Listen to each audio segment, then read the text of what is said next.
Hello and welcome to the LVF1 Grand Prix at the Circuit d'Algarve in Portimao. My name is Andrew Gatt and I'm joined today with Charles Gaudet. How are you doing, Charles? I'm very good, thank you. Good, perfect.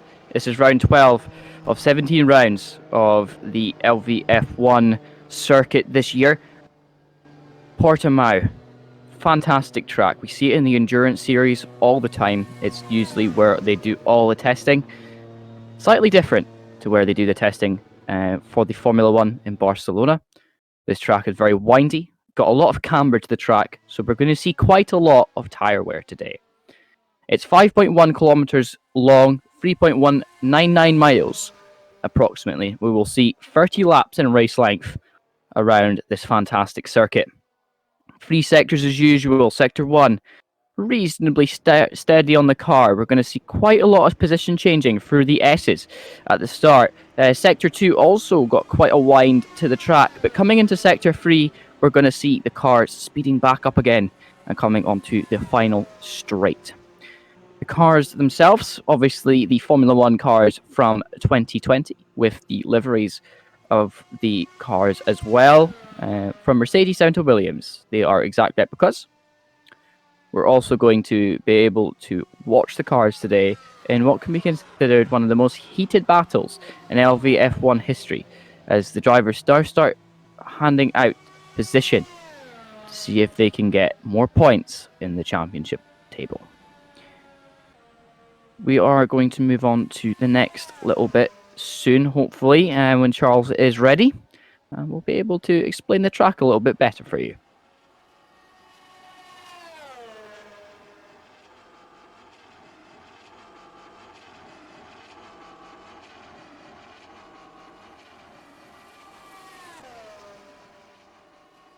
We're looking out over the start-finish straight here at the Portimao Grand Prix circuit in Algarve. You can see the dip at the far end of the track. That's going to be quite a change for the car's downforce going up that hill. We are going to have Q1, Q2 and Q3 today, as we have a near enough full grid driving at the moment. We had a few drivers, unfortunately. Oh, we just have quali 2 and 3, I've heard. So we're going to be seeing bit of a change in the driving standards today, as we hopefully have some new drivers ready to line up on the grid for the first time in the LVF1 history. So we've got yellow in sector 3. I'm assuming people either dying or letting people pass in practice.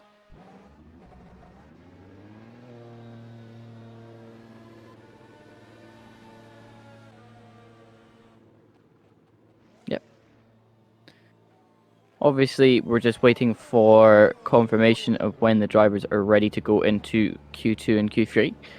Obviously, it's a pretty stacked grid today. Got some new drivers. I think there's about 2 or 3 new drivers on the grid. We'll be able to explain them a little bit better when we see them in the race. Unfortunately, today I've got a bit of a sore voice, so I won't be on lead comms for the race, but I will be there to say my piece when we have stuff to say.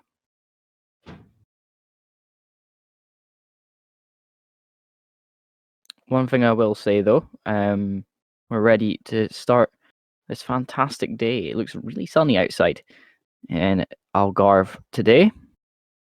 As you can see, Sector 1, really nice and windy sector through there. Sector 2, also quite tough on tyres, but once you get into Sector 3, it's just all about that full speed coming into the final straight.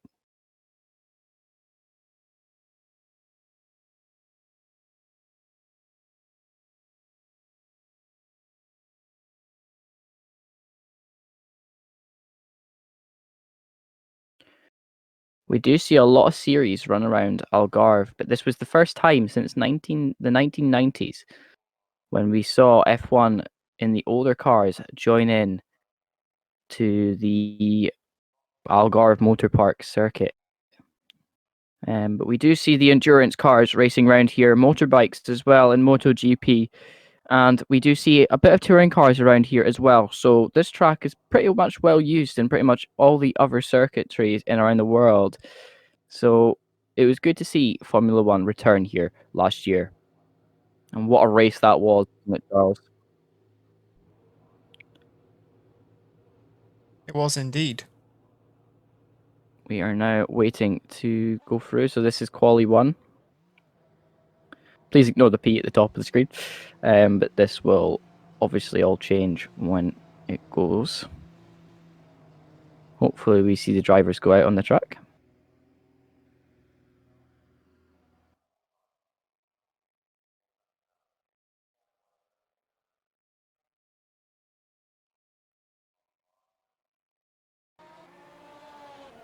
And here we go. I do believe that's Moises Carvalho on the track at the moment. I haven't got any confirmation of that at the moment. So we're waiting for everything, all the stuff to load up. Oh, it's actually Robin Scope, one of the new drivers in the Renault. There we go. We've got our full list of drivers today. So obviously we've got Miguel Angel back today racing. We've got Jeff, Carlos Fino, we've got Mugen, we've got Rory, we've got Reyes, who's both those two drivers there are new to the grid. Baroni David, Joseph Teo, Pablos, Cabeza Speed, Scof, Damunkasi, Marite, Offsprack, Jirazai, and Danny on the grid today. But Zamunkasi starting out in his Haas as usual. Having a little bit of back end out there. It's very easy to do around here. You've got to have quite a low downforce. Oh, wow. Car taking flight going over the crest there at the end of Sector 1. Coming through Sector 2 now, you can see you have to have quite a mid-line through there. Otherwise, it's going to be very difficult to take that next corner. Obviously, Zamunkasi, the number 20 car.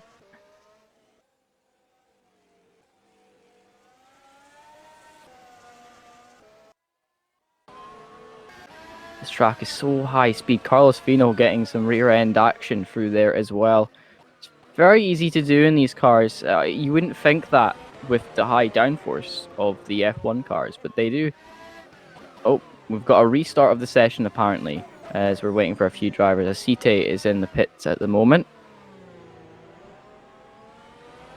Does that mean that we're getting Q3? Q1, Q2, Q3?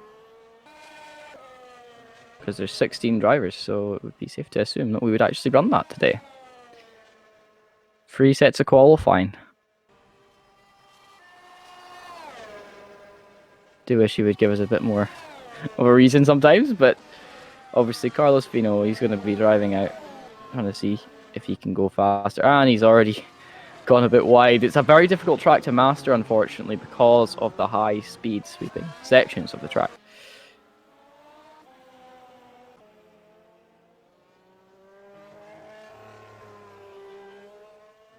Of Sprack driving around in his Ferrari. Bit of an awkward camera angle there, so we can see how sweeping the track is as we're trying to watch him from the television cameras that are apparently viewing him through the ground. It's fantastic to see that. But Offsprack there, obviously going purple in all 2 sectors there. He's running soft tires in the Charles Leclerc Ferrari as he comes across the line to go 1:17.4. 33 laps this track is going to be very high on tire wear today, and a lot of the car is going to be feeling the effects after just 1 lap, I would assume.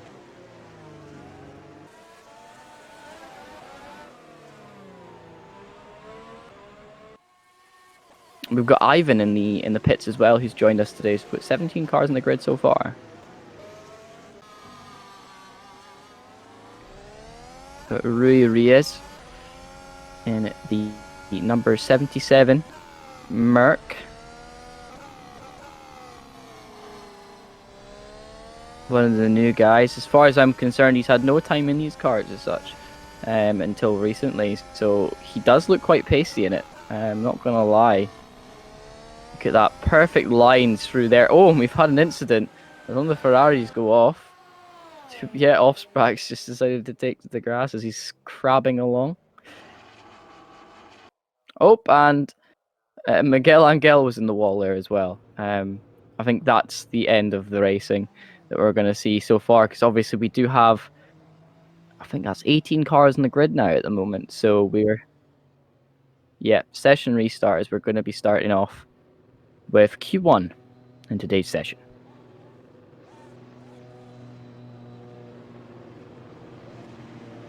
Just to let all you sim racing fans know, at 11:20 we're going to see the qualifying for the Endurance League Brick Car today. It's live at the BARC Club on YouTube. You can tune into that later on, obviously after you've watched us. There's a 30-minute quali at 11:20. You can tune in and see all the action go live there. Miguel Angel out on the track there in his pink Racing Point.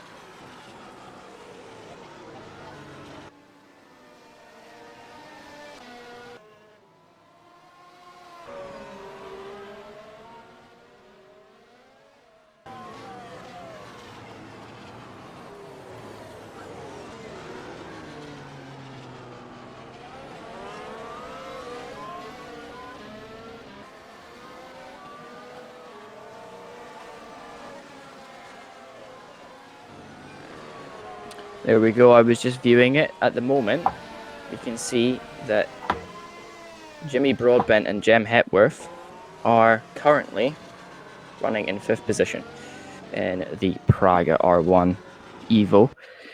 But we're still on board. We're watching Marite. We're just waiting for all the cars driving around on the track at the moment. Carlos Fino in Max Verstappen's car. We've got a full grid pretty much today. Only 2 cars missing to make it full. Carlos Fino in the Red Bull though. And we've seen him at Spa doing very, very strong laps. He's on last few times he's been in the car though, he's been a bit unlucky. I do believe that's Rory number 19 as he's driving down. Adri. It looks like Rory. I think the writing makes it look like Rory. Oh, big slide through sector 1 there. And he nearly took out a Red Bull. And nobody's deciding to slow down for that car sideways on the track, which is a bit unfortunate. But Zamonkasi, again in the Haas, he should have actually waited for the other cars to go around him there, but very well done for him. He still managed to make it out on track.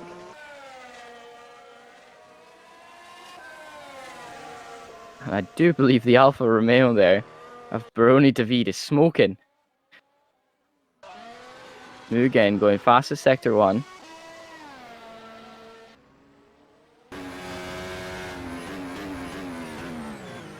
And he's gone a bit wide there. That Astro, you've just got to be very careful. You have to avoid it as much as you possibly can, unfortunately.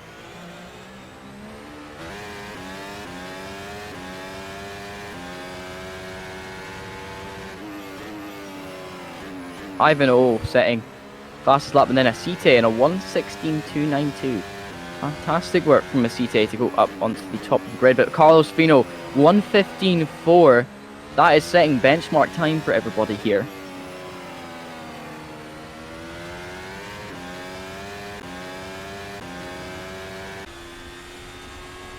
And Pablos is now driving on a lap right now. He's got to beat a 1:15.4. You have to be careful again not to drag yourself out too far on that Astro. It is very slippy out there.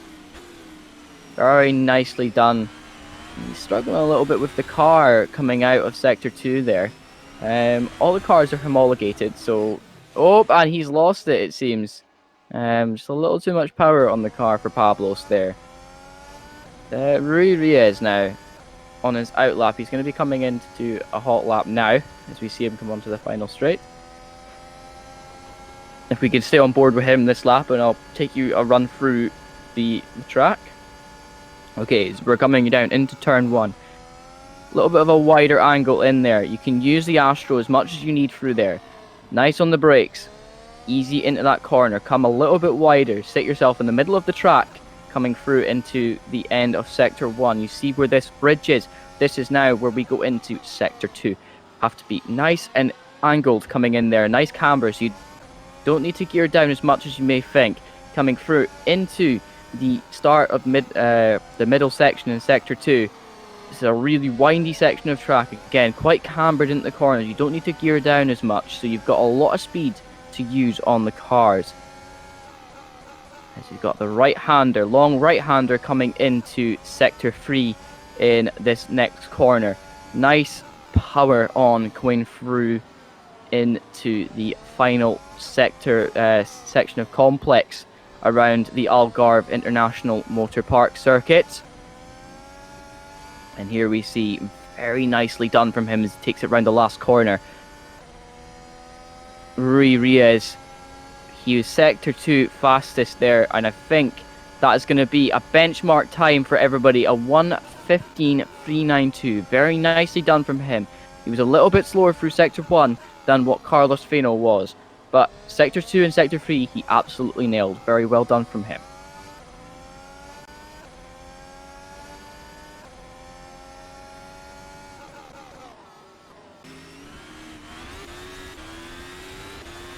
The Munkasi now as he's on his outlap going through sector 2.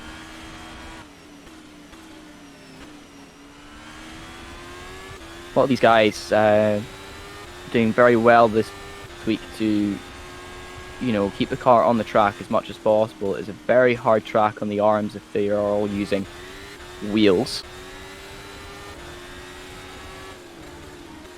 I was doing a race around here yesterday on Project Cars 2. And the Endurance Series cars, and I think it was in the GTE Ferrari. It was very difficult on the arms. Given that I was in a heavier car, but the F1 cars are notoriously difficult to drive around here. 1:14.81 for Carlos Feno. He goes fastest again on the top of the timing board. Reyes is going to be looking to try and take that back into Q1. And that is Mugen. He's in risk at the moment. He has to do a good time here, otherwise he could be knocked out of the Q1 here at the Portimao track. Pablo's still not done a time, and Jirazai either has not managed to make a good time's worth out of this. Just an update, Jimmy Broadbent and Jem Hepworth are down in 7th at the moment in class in their Praga R1. I do believe it's Broadbent that's in the car at the moment.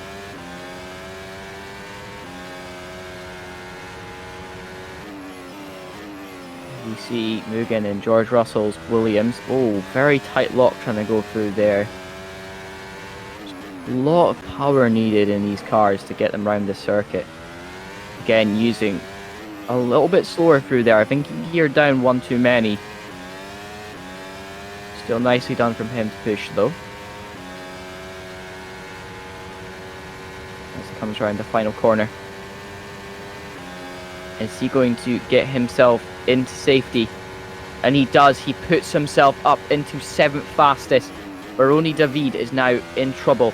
Is he going to be the one left out of this quali session? I've only got the top 13 on screen at the moment, I do believe.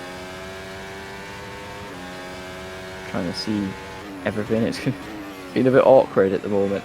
As we see, that's the top cars there. Oh, big spin there. Adri's at risk as well of losing out on that place.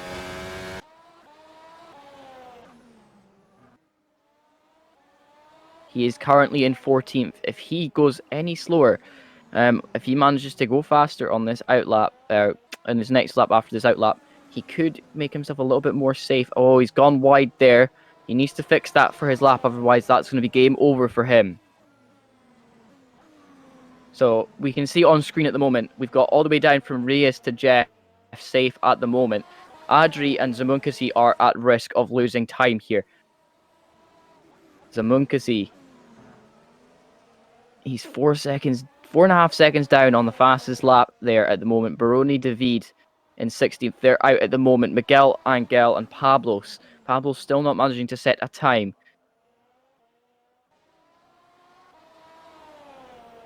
Surely Baroni David and Miguel Angel can go faster, but that means that Zamunkasi and Adri are at risk. Jirazai as well, after he set his fastest lap, could be at risk as well.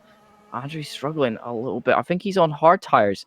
I think he's trying to do something a little bit different right now. I don't know why he would be out on hard tires at this moment. They're not the best to qualify on around here. I think mediums to softs are a good strategy to do around here. Carlos Feno on his outlap again. He's going to be looking to cement his lead at the top as Acite is in second and Offsprack in third at this moment in time. Pablos out on track. He's in fifth at the moment. 1:14.5 to beat. Obviously, more rubber getting down on the track, more confidence in the car from everybody. But Zamunkasi now out of contention to be pushed into the next lot. He is in bad position there as he's now in 16th. Baroni David not managing to go faster, and Miguel Angel 7.9 seconds down on the other guys. But unfortunate for him. He's going to need to try and push it a little bit more if he's going to have a chance. Obviously, they've got time to do a few more laps to get them out, so I can see a lot of the guys trying to push to get into Q2. But Adri at risk again at the moment. If Zamunkasi can go faster, that means Adri is out. Baroni David in 17th and Miguel Angel currently in 18th. They can get a little bit of a faster lap. They would be alright.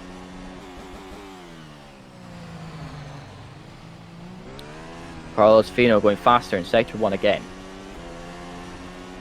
As he runs through into Sector 2. Very nicely done from him. He's got a lot of power in that Red Bull. He knows where he needs to position the car. He's done a lot of practice around this track. He knew where he needs to be.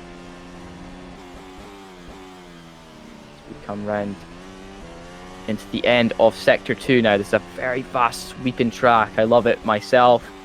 And there we go. See where that white line is? That is the end of Sector 2. Coming into Sector 3 now. We have the wide angle coming into Sector 3 as we now see the P0 signs on the left side as he comes round into the last corner, up the hill and into the line. He goes slower in Sector 2, but Sector 3 he still managed to go faster in a 1:14.306. So that means that there could be somebody on a faster lap as Acite has gone faster again, but Fino has just managed to beat it again on top of him. So you know, these three cars looking to go faster. We're now on board with Offsprack as he is pushing to get up onto the top lot of circuitry. He is coming through Sector 1 now, coming up the Armco barrier lines. Really nicely done from him. He's going to come into Sector 2 now. And there it is, Sector 2. He's only green in Sector 1, so he isn't necessarily faster in Sector 1 than the other guys, but he has beaten his PB so far. If he can hold on to that car now coming through Sector 2, he should be okay. Really nicely done. Good angle of the car from him as he comes down into the downhill section, into the fast uphill, taking the right hander at the top of the hill. We're going to see now, there he is. He's faster in Sector 2 than all the other guys. He is purple Sector 2. Nicely done from him. Now he's into Sector 3. He's going to bring it round the right hand side, position the car in the middle of the track, get yourself a better exit coming into the final corner. You do not want to hit any of the rumble strip there. It will just slow your exit down as he is going second fastest. He has beat Acite on a 1:14.467. He is now second fastest at the moment. So Munkasi still at risk there. So is Adri. Can we see if we can view if Zamunkasi and Baroni David are out on a lap? As I do believe they are at serious risk. There is Zamunkasi. He is on his lap. Let's see if he can manage to go faster this time. Oh, he's managed to push it wide. That could be it for him. You can't hit that there, unfortunately. It will just drag you wide.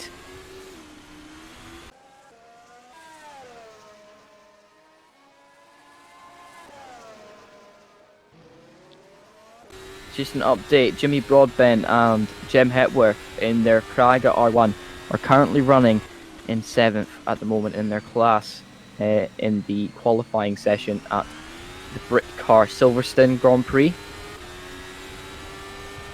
Baroni David running down in 7th, 17th, sorry. He has a chance, he is faster through Sector 1. This could be enough for him to push him out. Zamunkasi's managed to make it through. Adri now at serious risk of losing out on the first quali session of his career in LVF1. Baroni David in the car driven by Antonio Giovinazzi in real life. You see a driver has left. I'm not too sure who it was. But that's put Adri back up into P15. He's still at risk, but Baroni David not managing to go faster. As that is the end of that quali session. Miguel Angel now out, so is Baroni David. Adri is just safe.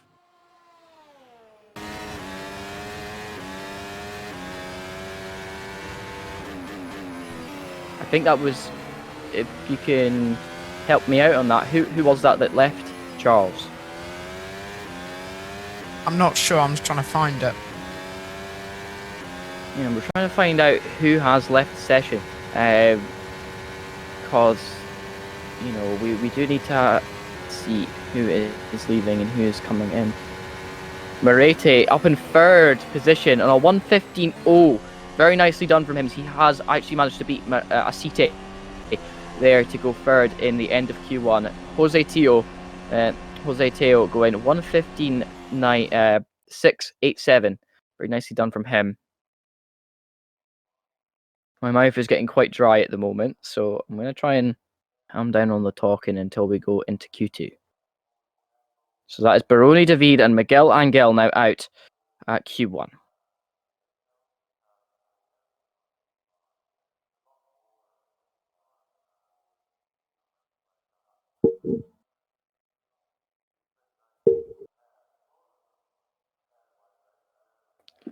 Update on the Brit Car Championship is Broadbent and Hepworth. They are now up into 6th position in class.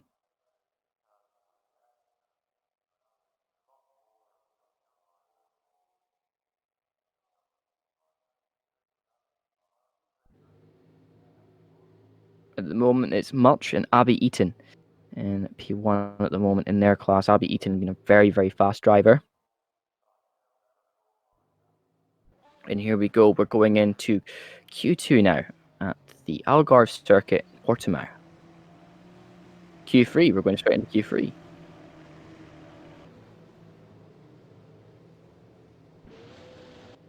Didn't realize Q3 involved that. Involved 15 cars, but we'll just go with it. As we now see all the drivers now out on track. They've obviously only got about 11 minutes to do quali laps round here now, going into Q3. I do believe that is Gerazi out on track at the moment. No, it isn't. That is Offsprack in the number 16 car.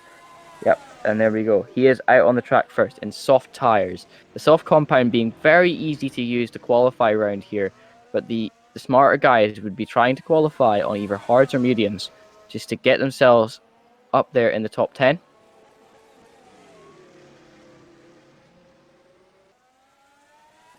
I've got snoring guinea pigs behind me, which is always cute, but it's annoying at the same time. We were obviously at the Nürburgring last week for the Nürburgring Grand Prix circuit. Notoriously difficult track.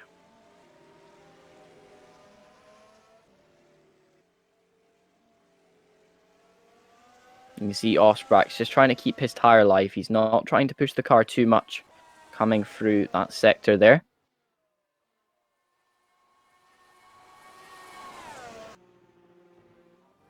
And there he goes, through pit straight now. For the first time, we're going to see what time he manages to post. He is obviously one of the top runners at the moment. He was running in second place. Oh, bit of a slide through sector 1 there. That's going to be a bit of a problem for him. He's ripped those tyres to shreds, but will he be able to hold on?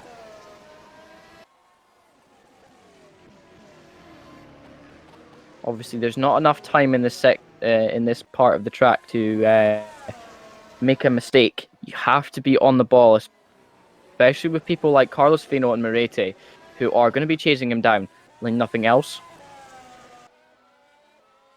You've also got the likes of Ivan O sitting in 5th at the moment there. He's going to be looking to push just a little bit more. Obviously, Scoff on his first debut here with LVF1 managing to push himself into Q3. Obviously, we just went straight from Q2 Q1 to Q3, unfortunately.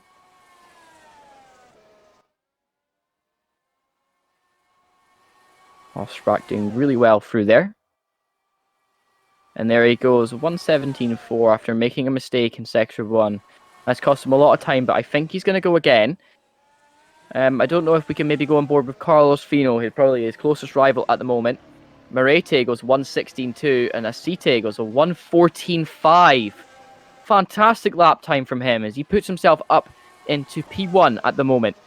Provisional pole, 6 minutes 46 left to go.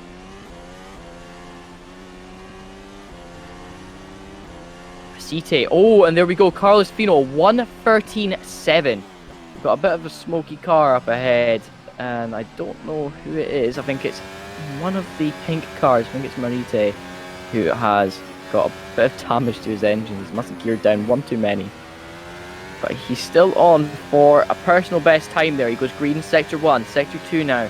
Coming through, that long left-hander. Comes in, nice tight entry into Sector 2. Into Sector 3, sorry. He makes a mess of it. Can he manage to hold on to go into Sector 3 though? Quite aggressive on the steering through there. He's going to be ripping his tyres apart in the race. If he does that, he needs to be very careful on the throttle. You've got to let the car do the work around here. 120 there from him. It wasn't his best time. He would even admit that himself. But Carlos Fino on a 1:13.721. Fantastic time from him. Ruiz running fourth at the moment. And going to be a good time, I think, from him, as he's looking to get into that 1:13s. But he loses it a little bit out of into Sector 1 there. It's a bit unfortunate from him. That corner can be quite difficult to master as we come through into Sector 2. Really nice corner angle coming in to that corner there as we're coming round into Sector 3 now. Comes round the corner, just down here. Past that marshal's post is where they've magically set up the timing board. A minute's gone. He's got 13 seconds to get across that line. He's now down in 5th, as that is Scoff has gone faster. Ruiz, 1:12. He goes 1:14.6. It's alright, he's put him in 3rd place at the moment. That's pretty good from him. He's going to be happy with that for just now. He's going to return to pits and just wait and see what the other drivers do. Pablo's running in 6th at the moment. Right, 2 seconds off the pace at the moment. Can he make a difference in the timing sheets here? Car got a little bit loose coming over the crest. Coming into Sector 2 now. Nice entry into the last corner in Sector 2. As he comes into Sector 3, a bit wide through that sector. He should have probably geared down one more there and just turned the car in a little bit early. He is green Sector 2 and Sector 1, so can he go green Sector 3 and just improve on his time? He's got 1:11, 1:12. He's 1:14.9. That's not too bad from him. He puts himself 4th fastest on the board at the moment in his Haas.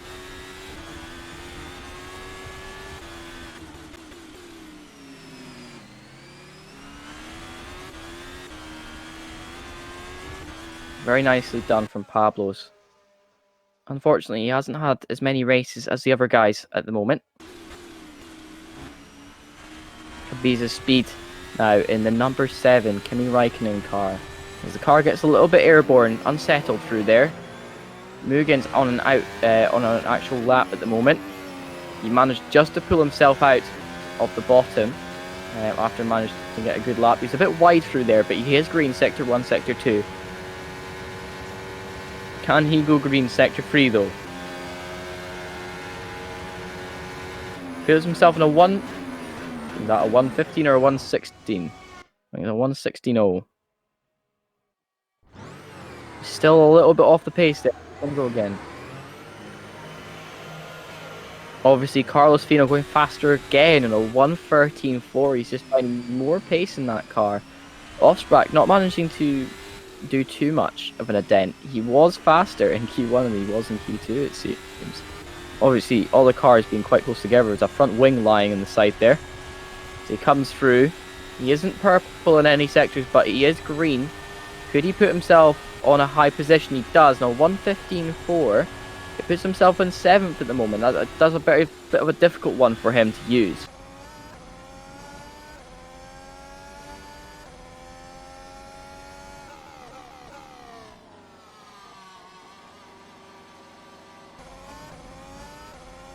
But Reyes running in 3rd at the moment.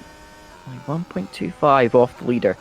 Carlos Fino, obviously, very, very fast in these cars as well. So it could be just a front row lockout for the Red Bull team here. Reyes, he's slower through Sector 1, faster through Sector 2 though. He's managed to make up that time. Nice entry into the start of Sector 3 there. Can he pull it together on this next quarter of the lap? He doesn't go faster, unfortunately, for him. So that's Reyes. He's set in 3rd place at the moment. Can Marite or any of the other drivers knock him out of the 2nd row of the grid? This is his first outing in the Formula 1 cars of LVF1. And he's definitely putting on a good show. He's showing everybody what he is capable of. He goes purple, Sector 1. Let's see what he can do coming through Sector 2 now. It's all about holding on to the car through here. It's very fast, high-speed sector.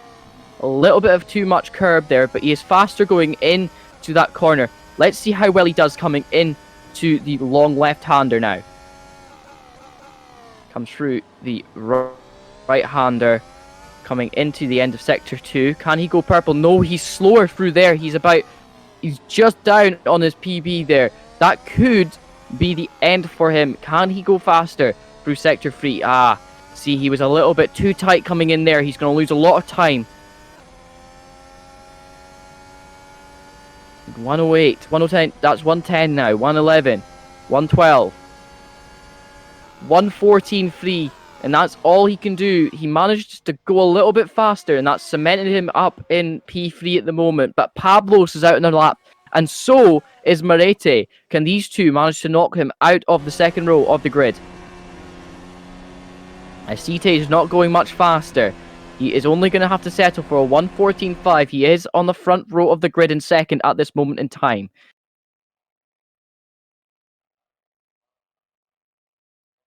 So let's see if we can jump on board with either Pablos or Marete and see if we can see him. Pablos only faster through Sector 2. Sector 1 he was quite slow. There's a little bit of a moment through in Sector 3 now. Can that be enough for him though? And he goes 1:14.7, so no. He's down, but Marete has gone faster. He's put himself in P3. And Reyes has to settle with 4th on the grid at that moment in time. But Marete, very nicely done from him. Ivan O put himself into the pits. That's the end of qualifying. Carlos Fino and Acite front row lockout here at Portimao, the Algarve International Motor Park Raceway. I think we're going to go on to ads while we run through warm-up.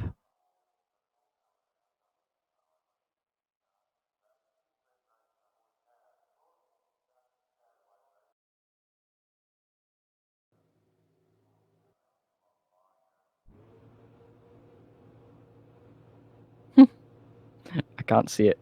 It's not there.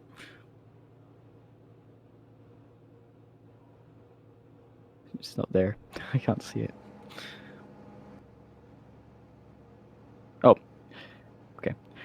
Welcome back to the Portimao Grand Prix of the LVF1 series. This is the 12th round of the LVF1 calendar. 12 of 17, as we've seen quali.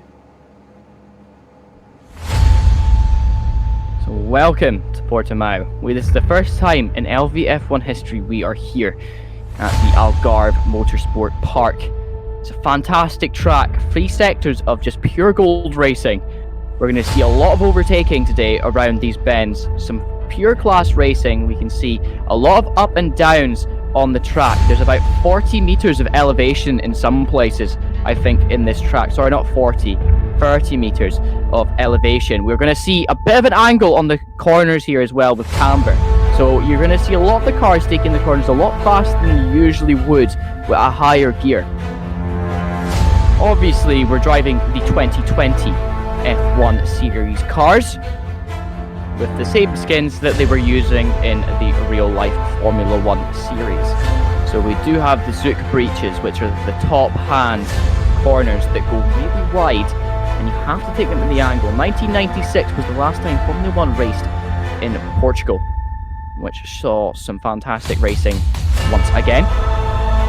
We're going to see Ferrari overtake the Andrea Moda car.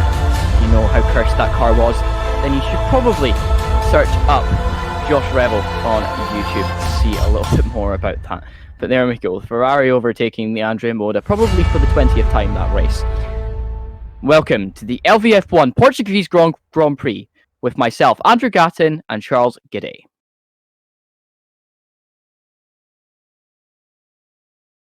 So I think we're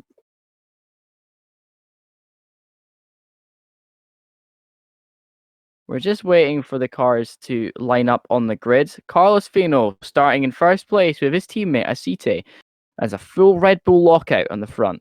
Marite starting in third in the pink Racing Point, and Rui Reyes, newcomer, in the Mercedes. In fifth, we have Pablo's hat in the Haas and Ivan O in the AlphaTauri.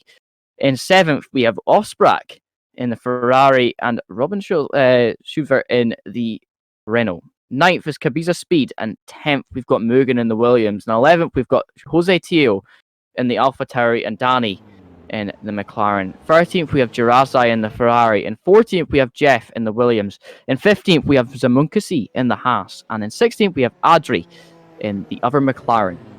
In 17th we have Baroni David, and to round off the grid today we have Miguel Angel in the Racing Point starting in 18th. That lines up our starting grid for today's race in Portimao. Going to be some good racing here today, I would assume, as the cars are lining up on the grid. Oh, some of the cars forgetting where the starting grid actually is and overrunning it. So I would assume they would be okay. They'll get their car repositioned before the start. Tensions running high is obviously the Red Bulls starting out on the grid. This is the first front row lockout since Spa this year for these guys. Obviously Carlos Fino been back in the series for a little while now. He had the last race he didn't have the best of races, but hopefully we can see today him going, and that is lights out and away we go. Mugen getting a good start, but Ivano alongside him there. Going to see who comes into turn one. Carlos Fino getting off well. Bit of contact on turn one, and I think that's Mugen going off. Bit of an awkward camera angle there, but Baroni David getting a little bit jumped on the start there from Miguel Angel, as I think the Ferrari and Ivan O in the AlphaTauri at the back there. As we see Adri behind now. A little bit of an incident there as well. He got caught up in all of that. There we go. Fino in the front. Acite out as well, and Marete getting off well, but Reyes is also there. They're going to be battling the whole race. Ivano in 5th at the moment. Pablos running in 6th. Cabiza Speed in 7th. Osbrak in 8th. And Scof in 9th. And Jose Teo running in 10th. So that's your top 10 on the start of this Grand Prix here. We have 33 more laps of this. It's got a bit of a battle lining up at the front of the grid there, as we see Pablos is just a bit of a passenger to these guys battling, coming through into the final sector to finish off their lap. Carlos Fino is about 3 seconds ahead already, and we can see him, unless he makes a mistake, he is going to be in the lead, as Marete goes in front of Acite now. Acite struggling for pace on that first lap. Baroni David now is going to make a move on, I do believe that's Miguel Angel, in the inside of turn one. Fantastic move there from him. Really nicely done, as he is now in front. And we've got a bit of contact, as I think that was Jirazi. He's lost his rear wing. And I do believe that was Jeff as well. Jeff had a really bad start to this race. And Jirazi, he's going to need to go to the pits. Yeah, I think he is going to have to be pulled off the track. There's no way he can finish this lap. Somebody could tell him to avoid all contact. Carlos Fino now 5.7 seconds ahead of the lead. Ivanhoe now in third as Reyes is getting dropped down a place, and Acite as well, losing another place. It would be safe to assume that Acite may be struggling on the first few laps here. Jirazi, he just needs to be, going back to the pits. He can't drive that back. Somebody needs to tell him just to teleport to pits, unfortunately. But new best lap time for Carlos Fino, 1:16.9 with full tank. Can somebody tell Jirazi to pull his car off the track? He can't be doing that at the moment. Lucky for him, Fino is a good distance still behind. If he can get through this sector without dying, he just keeps spinning out. Oh, this is painful to watch, guys. We are going to have to see as Carlos Fino's coming through in Sector 2 now.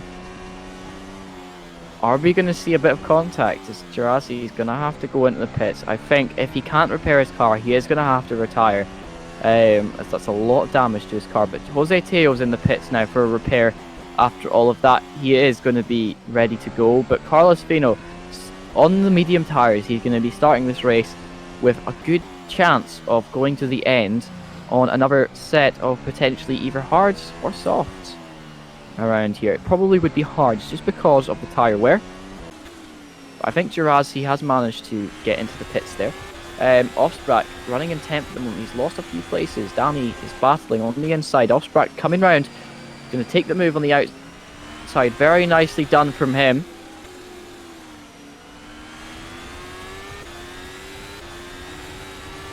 Ivanhoe running fourth at the moment. They're falling a little bit further back from the leader, but Reyes in second, Marite running in third. So a bit of a change in the order of the pack at the moment, I would say there, Charles. There's a Sector 3 yellow as well. Adri's struggling a little bit at the back there. He has made a few positions up though. Jeff in the Williams running in 15th. Jose Teo, he went onto a fresh set of tyres and got a bit of a repair, so that's why he's running a little bit farther back than the other guys at the moment. Jamunkasi running in 16th as well.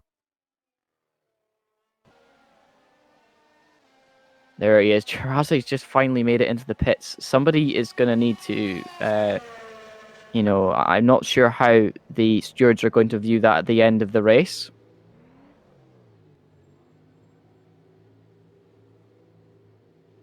Carlos Fino, though, 6.4 seconds ahead of Reyes in second place. Marete running in third. Ivanhoe in fourth at this moment. He's just got a quick repair, and he's back out again. Is Jirazi. Hopefully he can drive again. He is a lot of laps down, though. Reyes goes fastest, 1:16.92, as he is now trying to catch up with Carlos Fino. Ivanhoe is about 2 seconds down now on Reyes. Bit of a lock up there for the AlphaTauri in front.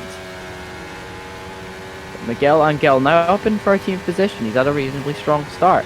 He didn't really get caught up in any of the contact either, so good dip down the inside of Baroni David there. Sorry, that was Cabiza Speed. No, it wasn't. That was Baroni David. I was right. Davide.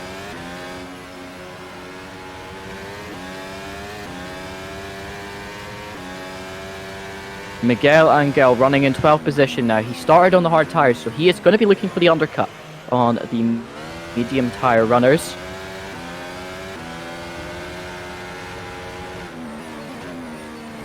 Marete running in 4th at the moment. He had a reasonably strong race last week, a bit of contact, but reasonably safe from his point of view.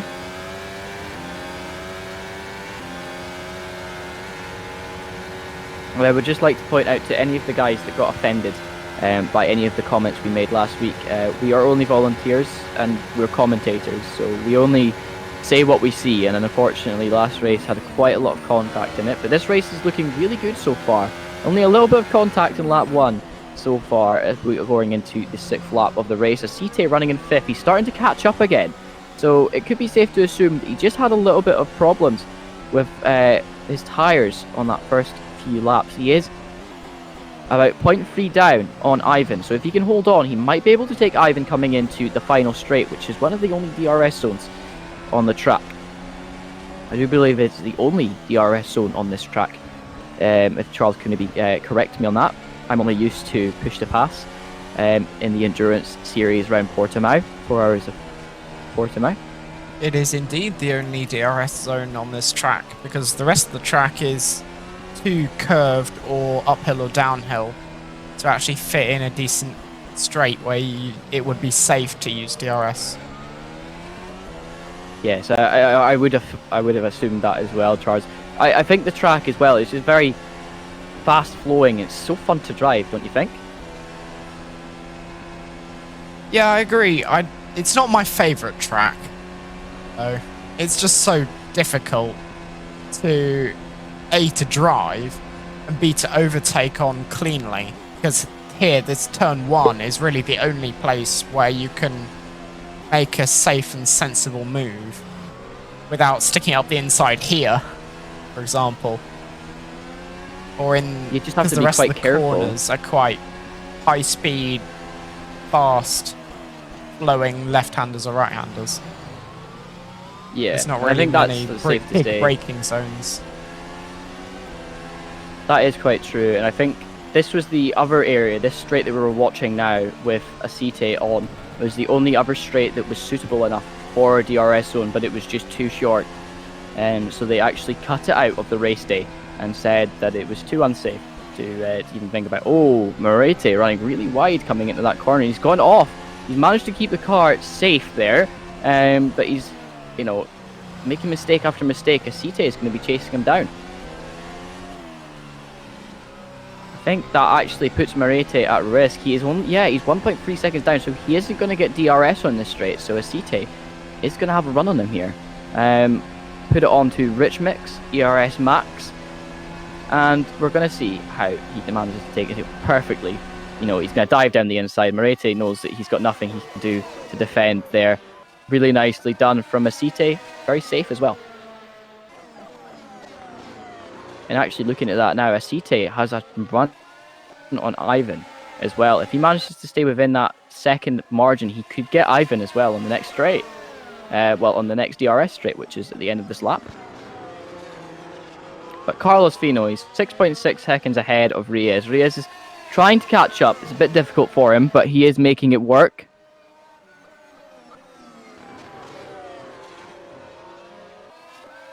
And to all of you Jimmy Broadbent fans out there, I'm assuming that obviously the end of the quali finished. So they are Jem Hepworth and Jimmy Broadbent finished 6th in their class in qualifying. The race will be at 1:30 today, British Standard Time.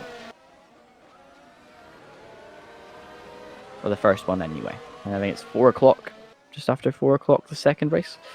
But here we go. We're going to see a nice move round the inside. He's going to hold the car nice and strong through the final sector corner. He is going to get DRS. Is he going to get DRS? He does. He just gets it. He actually slows down coming in through that sector as he is closing in. Is he going to make a move on the inside? No, he's not close enough. He has to hold on to the car this lap. He can't make a mistake. If he makes a mistake, Ivan will just get away. Moretti, though, on DRS that last lap as well, trying to get round, just nowhere he can go to put his car.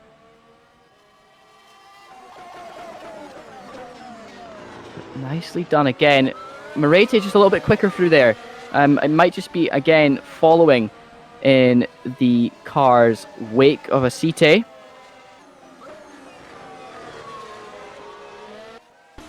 Been doing a lot of studying of aerodynamics engineering in recently, as I did it quite extensively when I was slightly younger as well.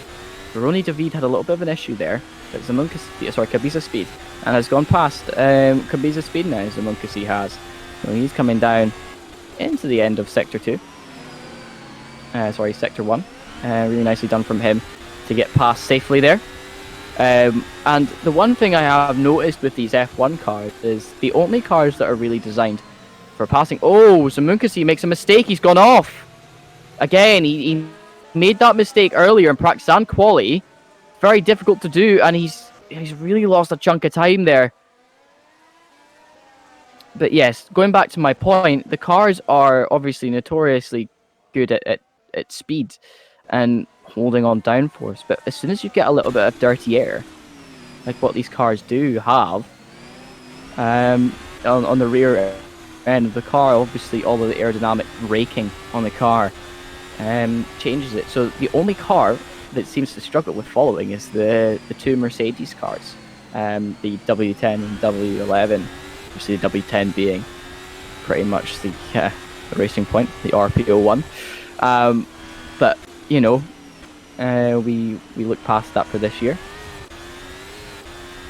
This Offsprack is just looking to hunt down the car in front of him of Scoff. Scoff is a new driver on the grid today. It's nice to see so many new drivers wanting to try it out, but Adri has had a DNF today, unfortunately, on his first outing in the car, which is unfortunate from him, but hopefully we see him back next week to try his hand again. Maybe he does a little bit more practice. But Reyes is now in front of Fino, as I do believe Fino went into the pits. Am I right in saying?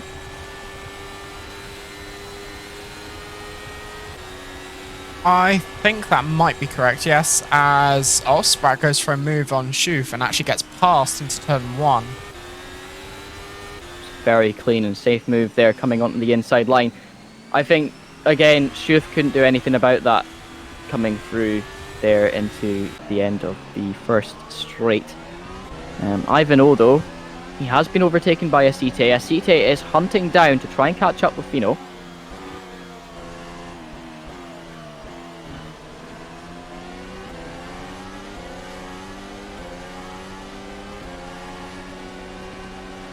I'm trying to think though. Fino couldn't have came into the pits. Have you got the graphic for the pit stops? You might be able to see, because I think there's no way he's been in the pits for the shortest amount of time and came back out in front. He was only about 7-8 seconds ahead. Yeah, so he hasn't pitted. He must have made a mistake, because that's Reyes has gone past. So Carlos Fino, the front runner, has made a mistake, and that is Reyes up in front. So Jarazai, the only driver on the that had to make a pit stop because of the damage to his rear wing, but he is back out on track. He's about a lap down, so he's just on for the points today. Moretti trying to hunt down Ivanhoe, just not enough though. He is in DRS.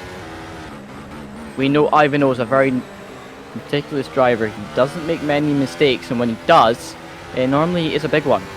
So I think Moretti is just waiting if he's going to make a mistake. Again, you can see the effect of that green AstroTurf on the outside there, can't you, Charles? It just really drags you wide and slows you down. Yeah, indeed. Portimao's really a track where you want to stay within the track limits, and going outside them at all, no matter which corner it is, really impedes your lap time. It's not like Silverstone, for instance, where going slightly outside the track limits, or even Bahrain, would be to your advantage. It's really not. Definitely, and I think that's the thing with this track as well. Because it's so sweeping, it has to be about 8 to 10 meters wide. If you give me 2 seconds, Charles, I'll let you carry on. Somebody is at the door, so...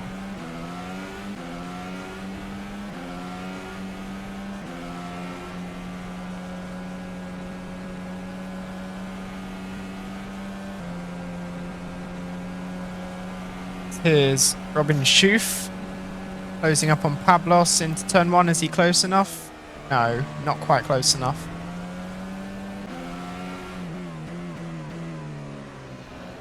Gonna think about a move going into sector 2.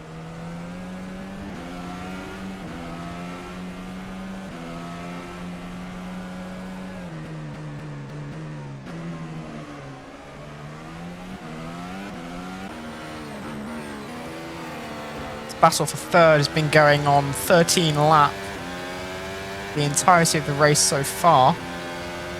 You can follow our social media on hashtag LVF1.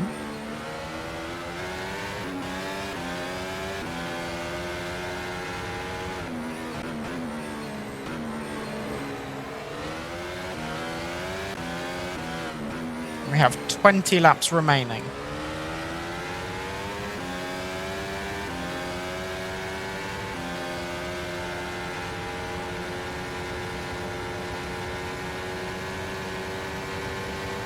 Drivers will calm down a bit now. Although I say that, Morete is going for a move on Ivan into turn 1. Can he make it? He can, and he moves up into 4th. Now to go and chase down Asiete for P3.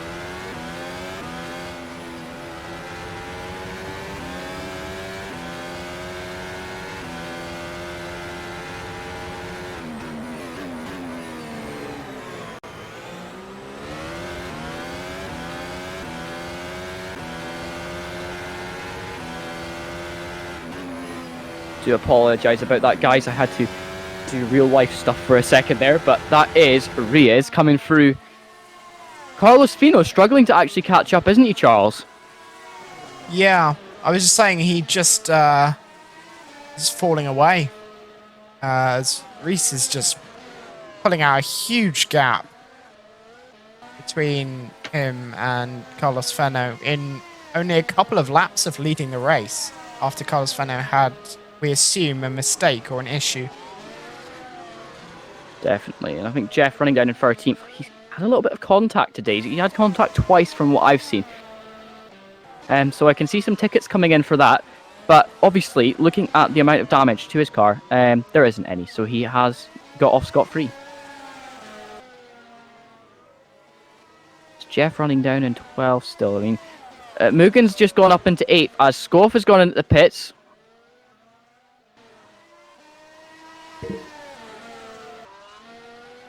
So a few of the drivers now that opted to be on the medium tyres will be looking to come in between lap 15 and lap 19 now. You've got a 3-lap gap at which the tyres are going to be falling away from you completely now. These tyres are recommended that they can go for around about 22 laps on a good track, so the likes of Monza. But we're looking here, this track is so high downforce and is really slidey that the tyre wear is going to be a lot stronger here. And you can see, oh, car going off behind as Cabiza speed goes a little bit wide coming out of T1. Jeff just trying to hold on. He is trying to chase down the car in front of him of Scoff, who's just come out in the Renault.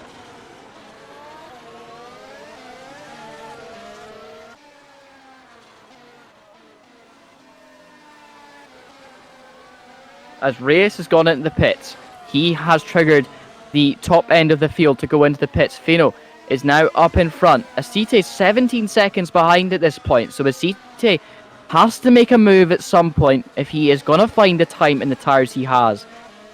Ivan 2 seconds behind Asite. He's not managed to get away, has he? And looking at that, Morete's now overtaken Ivan. Morete's overtaken Ivan. And, well, I mean, let's face it. I think that is Reyes. He's gone into the pits. He has a chance now to come out in this race and actually still win this thing. As Carlos Fino's going to stay out a little bit longer. I don't know if that's a good idea on the tyre wear that he would be suffering at this point, but Asite still, he's dropping second after second now. He's now 18.7 seconds down.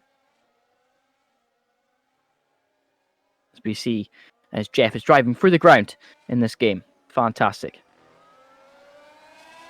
So it just shows you the elevation change, actually, just looking how the camera moves up and down, as he's now coming round. I don't know if we could maybe jump on board with Reyes and see if we can watch him start to make a bit of a move, because he is going to be a lot faster than the other guys in the next few. And I want to see what tyres he's on. So he has opted to go on the hard tyres. Very good choice from him, just going on a one-stop strategy if he can. He is only 3.1 off of the next car in front of him. So he is pushing 36.3 seconds behind the leader. We could see a bit of a change here. Carlos Fino's, you can see his tires are starting to wear off, as well as he is losing time to Rui, who is going to be chasing him down. Obviously, it takes a few laps, doesn't it, Charles, to get the heat into the hard tires and get them grained enough to be grippy around about here, as we saw in Portimao last time. So, when do you think Rui Riez will be fully ready to go?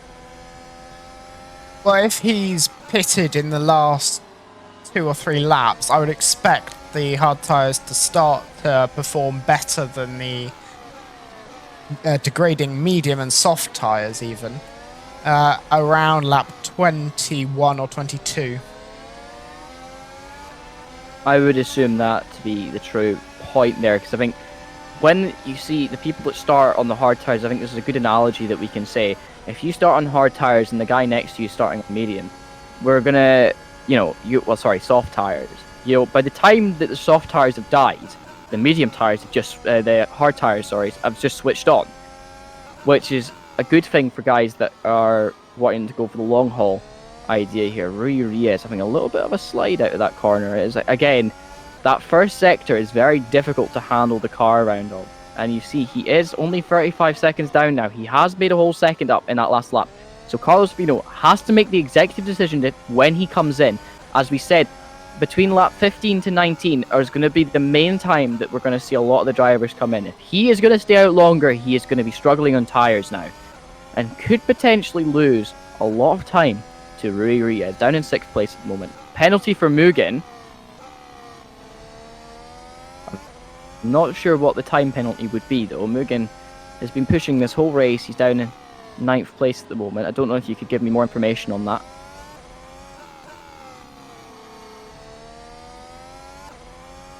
Not quite sure what's happened to him, to be honest. He seemed to be really on the pace much of today. Fallen away now. That's Rui Riez now. He's 32.8 seconds down, so he's gained nearly 3 seconds this lap.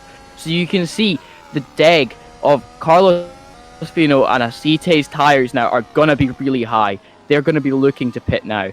If they try and stay out longer, they're going to really suffer on those tyres. He might not be feeling it at the moment, but the times will be. And if he's thinking of trying to win this race, he needs to pit now. Pablos running up in 3rd now as he's overtaken both Moretti and Ivan, which is insane. As you were looking at Pablos, he was farther down in the pack. So whatever tyres he's on at the moment, he has got them switched on perfectly. As that's Mugen and Jarazai in the pits again. Jarazai having to go back into the pits. I don't know. I did see a yellow flag come up, so he might have had another incident again. He was in the pits for 32 seconds there. As that's Carlos Fino, he's in the pits now. As we see Rui Riez, he's now coming round the final corner. Let's see where he works out to be. Carlos Fino, he's not even made a move out of his pit box yet. And there we go. That is everybody pretty much going past him now. Carlos Fino's going to have to make a move now. A long time in that pit for him. 27 seconds dead in the pit boxes. But Rui Riez is now out about 9 seconds ahead. So you can see the difference there, Charles, in having fresh tyres on, especially round about here in Portimao. Oh, and Zamunkasi's gone off. He's gone off on hard tyres after pitting. And he is really struggling. I think that's unfortunate for him. He was running up at the top end of the field there for a little while. And after having that incident, he's just not managed to translate his driving skill over on the colder tyres.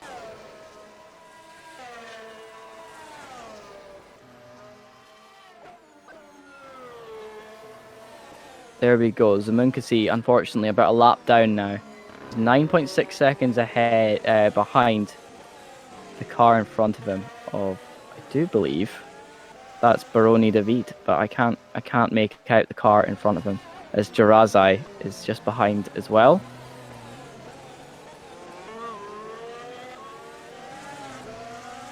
Aceite still out in front at the moment. They haven't made a stop, so right now Reyes is top of the grid order at the moment. Ivan is into the pits. He's going to be in there for a good 25 seconds at least. That could be detrimental to his performance, as Offsprack could and might make a position on him here.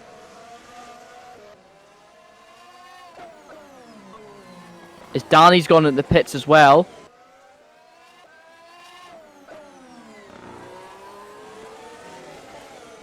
Ivan in 32 seconds, so he might have had a bit of damage to his car. Offsprack not managing to cover the gap up of those cars, unfortunately. Don't know if we could jump on board with Aceite, Charles, and see if we can watch his skill around here. As we saw, he was struggling at the start of the race. He lost quite a few positions. He could be at risk here. If he doesn't pit within the next few laps, he might struggle later on in the race. You can really see now he's having to really turn on that wheel to get the car to turn. The tires have grained themselves to pieces. They are very, very struggling. Reyes 1:16.78 for him, setting fastest lap.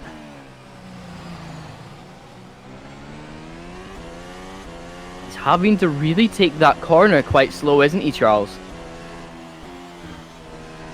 Morete's in the pits.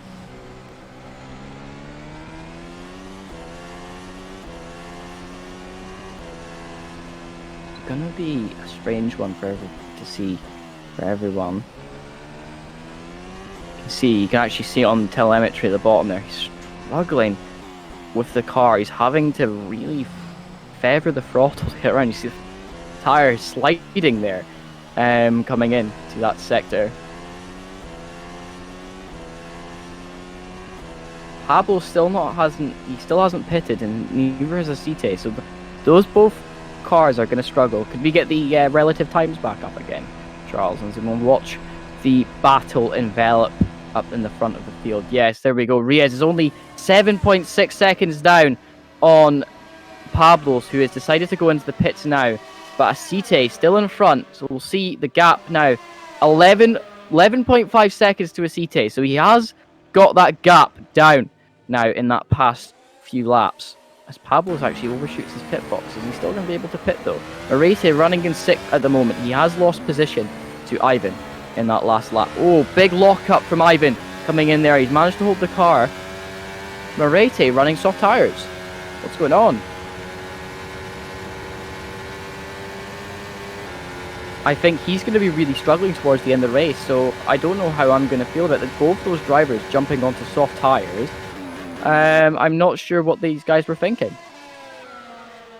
I wonder if they were just pushing it a little bit more just to get onto the soft tyres, but I think they're going to be dragging these cars home. You think, Charles? Yeah, unless they're going for a two-stop, which seems very unlikely, then I don't think they're going to make it to the end and still be able to stick with the pace. Because the tyre deck around this circuit especially, quite severe. So to run soft tyres for another 10 laps, as we see we've only got 10 laps remaining, is going to be quite a difficult task. Definitely, especially with these cars being notoriously difficult to drive on the accelerator. No ABS, no traction control, they're all just working with what they have. And I think with Marete on the soft tyres and Ivan on the soft tyres, we're going to see these guys fall off the pace very quickly, which is a bit unfortunate. But Aceite is in the pits. He's been in for 32 seconds. Marete coming around the last corner. Pablo's is overtaken Aceite, but there's not much between them. Pablo's has been in the pits as far as I'm aware. So, Feno is actually on the back of Reyes. Could we jump to that battle? As Reyes is in trouble. Here we go. We can see in the back of Reyes' car, we've got Carlos Feno chasing him down. Now, he's gone on soft tyres again. I'm not sure if he's just thinking if he can make a good enough impression on Reyes, he might be able to pull the car to the end. I'm not too sure how it's going to work out for these guys, but I know that this track, even in an LMP2 car, is very high deg. So with cars that got more downforce and more speed, you know, it's a no-brainer that you'd think you would still go on to hard tires. But obviously Carlos Fino's got this planned out. He's done a lot of practice this week, as it could be assumed. He is trying to push. He's only 0.9 away. So if he does keep that gap coming into the final straight, he is going to have DRS.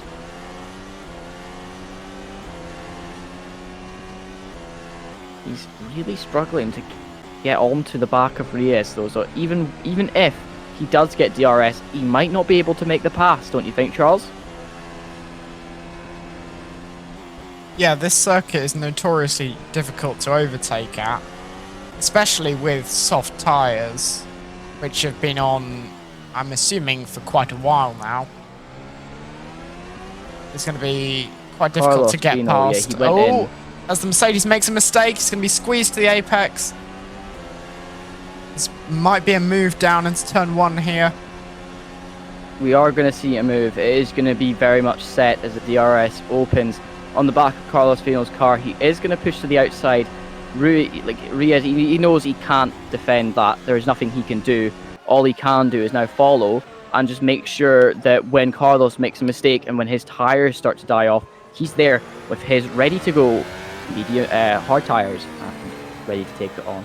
Arete running soft tires there as well. The tires are still okay at this point, as we've got just under 5 laps to go. Sorry, just over 5 laps to go. I think we've got 7 laps of racing left on the track. Marete now up into 5th as he overtakes Ivan again. These guys have been having an on and off battle this whole race. Very safe, and it's been fantastic to watch from our point of view. Marete just pushing just a little bit more. He's trying to get the most out of his tires. Oh, he makes a mistake. He goes wide. Ivan is right there as well. I mean, there's not going to be much in it at the end of this lap. I think Ivan might have another go at him. Reyes is already down 1.6 seconds on Carlos Fino. So unless Carlos knows something that we don't, it could be at a point of struggle for Carlos Reyes. He might have just pitted a little bit too early, just realised if he went onto the hards, he might be able to be a bit safer towards the end. But I think Carlos Fino has a high probability that he is going to make a mistake on these soft tyres when they get old. So Reyes, he's going to be there ready to mop up the mess.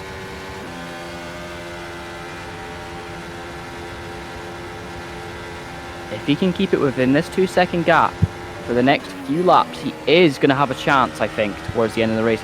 Maite's going wide there as well. I think he's been going wide there all day. I think a lot of the stewards might be looking at that as an infringement of track limits, but we'll have a look at that at the end of the race. Marete coming through in turn 4. You want to count that kink as a turn anyway.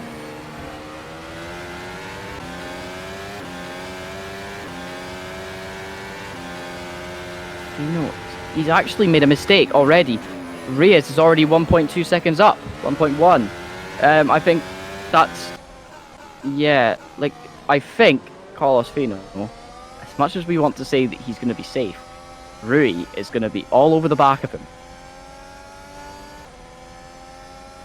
Just a second now between them. If he's actually gone fastest in Sector 1, has Rui. This is going to be a good one for him. You can actually watch his point of view. He set his stream in the LVF1 chat for people to watch as well. He is fastest Sector 1. Is he going to be fastest Sector 2 though? As he's coming up to the timing line. He isn't. He has gone green though, so he is going to get a PB. I do believe he does have the fastest lap as well. Oh, a little bit of a oversteer coming out of there. He has made a bit of a mistake on Carlos Fino just seemed to manage to use all his fuel mix coming through this lap because he knew he made that mistake. Yeah, he really made a mistake at that last sector. 5 laps remaining. Can we see Rui Reyes take his first win in the LVF1 grid today?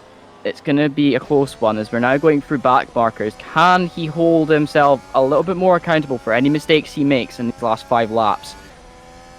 Site is now chasing down Pablo's for 3rd place. Pablo's about 21 seconds down off the lead at the moment.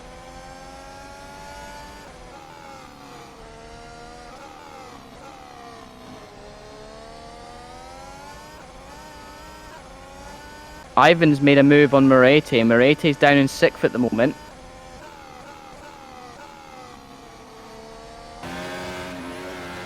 And there we go, but Moretti's trying to fight back, but he keeps on going wide. I think the stewards might view that at the end and see if there's anything that they can see about that. But Ivan, also he made some use of track limits at the start of the race as well. So if we can maybe have a quick review of the race after in the post-race interview. We need to see, obviously, lap 1 incidents, but there hasn't been many incidents after that. We've got Jirazai's crash, and maybe see what happened to Adri as well. But as far as we're concerned, it's just about trying to see where drivers have lost out today. And Carlos Fino is 3 seconds ahead of Reyes now, coming into the final 4 laps of this race.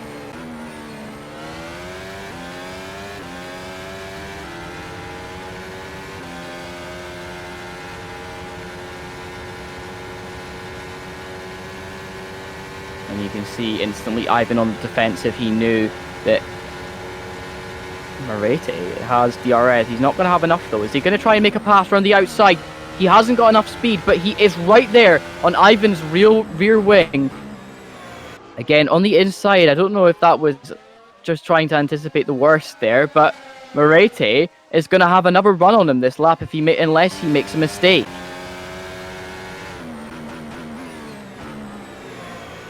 Again, Ivan locking up there. On those soft tires, you can't do that. You're just going to be limiting yourself. So, flat spotting these tires is like trying to drive on triangles. It's very difficult. A lot of the vibrations on the cars, the overheating as well, is just going to, ruin your race, especially on these soft tires now as they're coming to the end of their life. You can see the sliding being done there from Moretti on his front tires as he's coming into that corner. Again, sliding again. He's losing out a lot to Ivan, I think, as well, on the aero wash of that Alpha Tauri.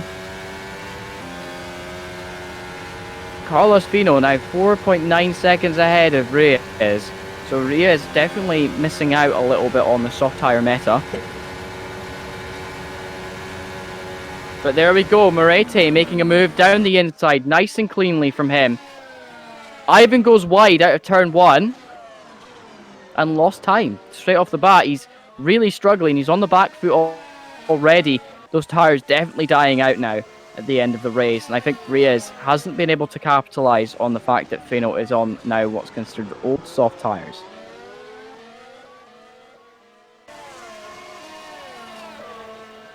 Three laps of racing left to go here at Portimao. Oh, and that's the Ferrari going wide just to let past all the other drivers. I think that's Jirazai.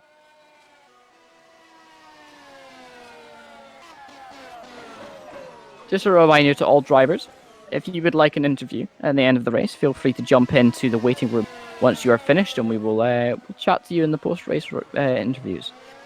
But we've got 2 laps of racing left to go. Fino is 6.6 seconds ahead of Reyes. I don't know if it's going to be enough. Unless Fino makes a mistake, it is going to be the end of his push, but he is going to get his first podium in the first race, which is fantastic for him. Ivan, he is going to make a move down the inside. Moretti pushing to the outside. He knows that Ivan's going to be there, but he pushes wide again.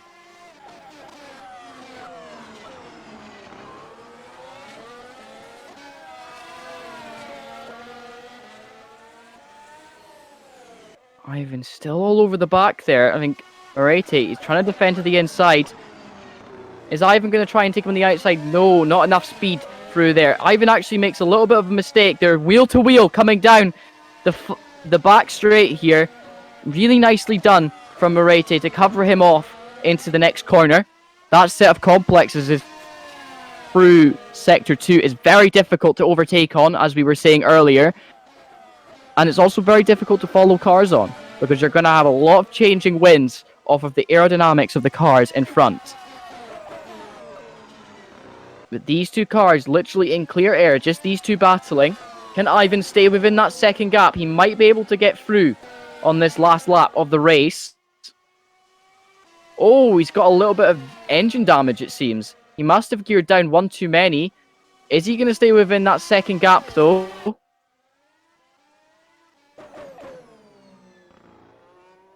Reyes, 9 seconds down now on Carlos Fino.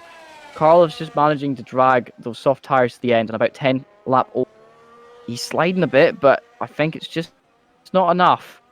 As it was a good idea for Reyes to pit, but he should have probably jumped onto the soft tires. We even thought that the soft tires would be a little bit dead towards the end there, but Carlos Fino in his first successful race in a good while, back at it again. I don't know why we're looking at the ground, but there he goes. He takes the checkered flag to win the Portuguese Grand Prix at Portimao at the LVF1 F1 2020 series.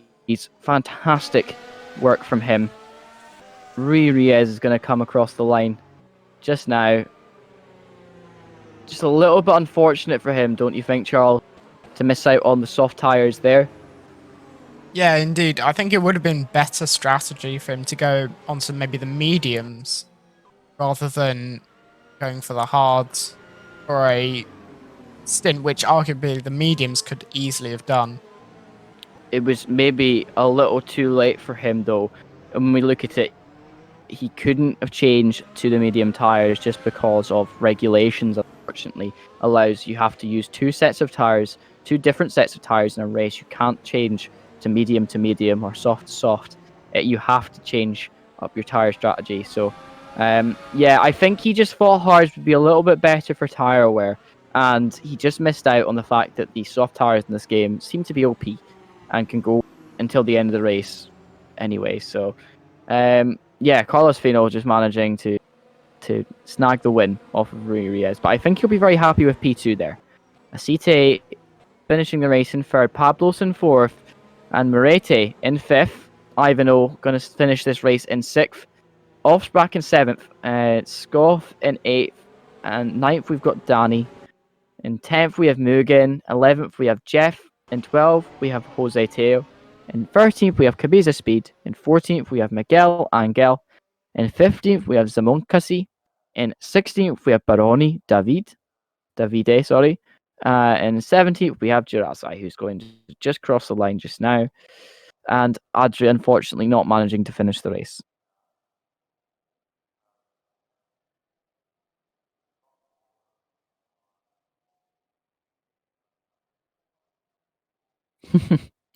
We'll just go over them again, and we'll see Carlos Fino finishing first there, Rui Reyes in second.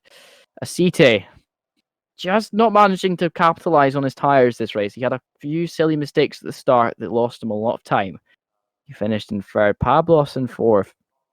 In fifth, we have Moretti. In sixth, we have Ivan. In seventh, we have Osbrak. In eighth, we have Robin Scoff. In eighth, we've got ninth, we've got Danny. In 10th, we have Mugen. And we'll just jump down to the next set of slides.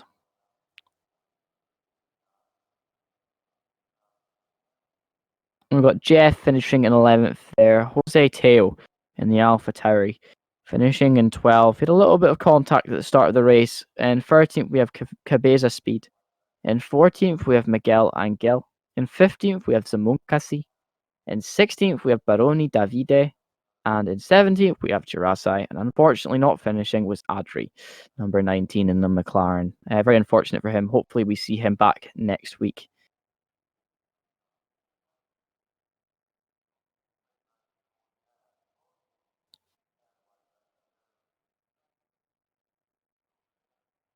Yep.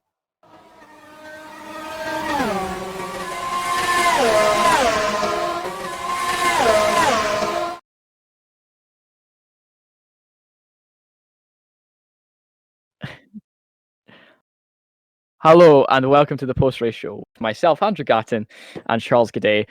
We've got quite a few different things to talk about today, and we're going to have a look at some of the racing that has ensued today. We've got quite a little bit to look at when it comes to lap one. But before we have a look at these incidents, we have interviews with first and third at the moment, and I think Ivan's joined into the chat as well. Hopefully we can maybe catch up with Rui Riez at the end. So, if we could get a CT in, and we'll have a chat with him. He was our third place finisher in today's race. Descalificado, va con los neumáticos mal. Oh, hello, Asite. How are you doing, my friend? Hello. No, How was that race from you? but I'm very happy because a double podium for Red Bull is very, very, Yep. very nice. And tell me some questions. Yeah. So it was a good race from your point of view. You started losing a little bit of time after probably around about lap 6. Do you tell us what happened there? In what action? So it was around about lap 6. You started losing a little bit of time to Rui Riez and Carlos Feno in front. Was it just a complete pace deficit, or? Because my pace was slower than Feno and Rui. Okay, so it just wasn't as fast. That's fair enough. The soft tires definitely worked for you guys at the end. Did you do some testing on the tires beforehand? Yes. Yeah. Tested yesterday the soft tire, and I also added fuel to the final of the race, so it was very easy to overpass Pablo. Yeah. I have a lot of That was very well done. in the final, but Hmm. it was easy for me. Good. Well, I'm glad that you had a good race there. There was a little bit of contact on lap 1, not necessarily with yourself, Yeah, but no, in the rear end of the grid. How do you think that went for you? no, it was a very good fight. I lost some positions, but finally I can overtake the other rivals. So it was okay. It was very fun, the start. Very well done. Just one last question from myself. Do you feel comfortable going into the next race at Imola? Do you know the track? Yes, but we will see because Feno is very fast and Rui is also very fast. So I always wait for people participants because Mhm. I am not the fastest, but I am also the 2, 3 more fast. So it's Yeah. difficult to Okay. win a race with these great rivals. Okay. Definitely. Anyway, I think that's all the question from myself. I don't know if Charles has questions for you. Nope, nothing from my side. Nope. Nothing Okay. from Charles. So well done on that P3, buddy, and we hope to see you again next time in the post race show. Okay. See you. Bye. So that was a CT, our third place finisher. We've got to drag up Carlos Fino. He's our first place finisher. I wonder if Rui Riez, if you're about, man, if you would like an interview, feel free to jump in, as we've got some new evidence on some of the incidents going on in the race.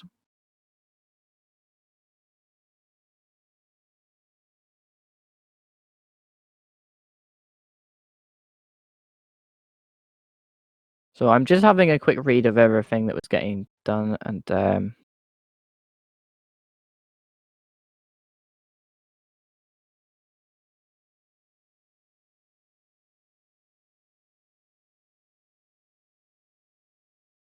Hello. hello, Hi. Rui Riez. How are you doing, man? You're our second place finisher for today. How did your race go from your point of view? Well, badly since I realized that I was with the wrong tires, not by my pace, but by the the the use. It was getting damaged really fast. I finished my first stint with the softs with 23% on the front left, but Yeah. my pace was like was not enough rubber in the track in the beginning, so it's normal that I used more of my tires. But yeah, then Yeah, when I definitely. realized that I did like 2 or 3 mistakes, then on the in my pit box, I for a moment I thought about quitting, because then if you can see on the replay, I stopped before my pit stop, because I was Mm, thinking I will quit because it's not fair. I'm with the wrong tires. But then mm-hmm, okay, let's do it till the end. It's my first race. I never raced these cars. The environment in track was amazing. I already said here on the Discord from the league that the respect mm-hmm. on track is something that I like to see, and it was amazing. The blue flags being respected almost like a real way. The guys like just lifting a little bit and going to out of the line, not braking in dangerous zones or something like that. The start was amazing also. So I enjoyed the event, and I hope I do the next one with the correct tires. Well, that's excellent. Thank you very much for saying that. And Thank you. I think as well, that's going to help your case as well when it comes to the stewards. I don't think you're going to get a serious issue there. Obviously, it might actually mean that you do lose second place, but well, obviously we need to. I think the stewards will need to review it, and I think there's nothing that you can really do to, write that other than say that you're sorry. So I think very well done for you as well, because that was a very strong race you had with Carlos. Yes. Were you expecting to have some really good competition this series? Yeah, I will join the next event and the next till the end, and I hope that you guys continue doing more seasons of it, because it looks amazing. Definitely. I think we're going to be definitely here for a while, and that's one thing that I will say is very well done from my point of view, and well done for your first race in those cars. Hopefully, we see Yeah. you again next week. Yeah. Thank you very much. We'll see you then. That was Reyes, who was our second place finisher in the race today, and hopefully we can get Carlos in here to have a chat.